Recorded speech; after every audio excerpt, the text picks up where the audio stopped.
بسم اللہ الرحمن الرحیم۔ السلام علیکم۔ ابھی تک آپ نے ہمارا چینل سبسکرائب نہیں کیا تو ابھی ہمارا چینل سبسکرائب کریں اور ساتھ ہی لگے بیل کے بٹن کو پریس کریں تاکہ آپ کو مستقبل میں اپلوڈ ہونے والی مزید ویڈیوز کا نوٹیفیکیشن ملتا رہے۔ اخنوخ بن یرد۔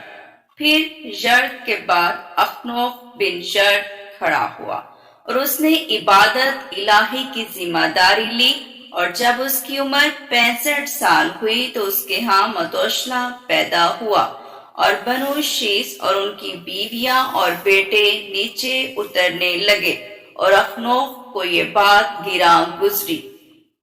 تو اس نے اپنے بیٹے متوشلہ، لمک اور نو کو بلایا اور انہیں کہا، مجھے اچھی طرح معلوم ہے کہ اللہ تعالیٰ اس امت کو ایسا عظیم عذاب دینے والا ہے جس میں نرمی نہ ہوگی، اور اخنوخ پہلا شخص ہے جس نے قلم سے لکھا اور وہ ادریس نبی ہے۔ آپ نے اپنے بیٹوں کو وصیت کی کہ وہ اخلاص سے اللہ کی عبادت کریں اور صدق و یقین کو عمل میں لائیں۔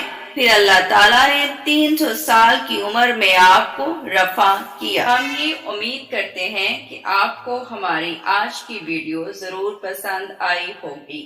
اگر آپ کو ہماری آج کی یہ ویڈیو پسند آئی ہے، سب سے پہلے اس کو لائک کریں، اپنی رائے کا اظہار کمنٹ سیکشن میں لازمی کریں۔ آخر میں آپ سے ایک بار پھر درخواست ہے، اور ابھی تک آپ نے ہمارا چینل سبسکرائب نہیں کیا تو ابھی ہمارا چینل سبسکرائب کریں اور ساتھ ہی لگے بیل کے بٹن کو پریس کریں تاکہ آپ کو مستقبل میں اپلوڈ ہونے والی مزید ویڈیوز کا نوٹیفیکیشن ملتا رہے۔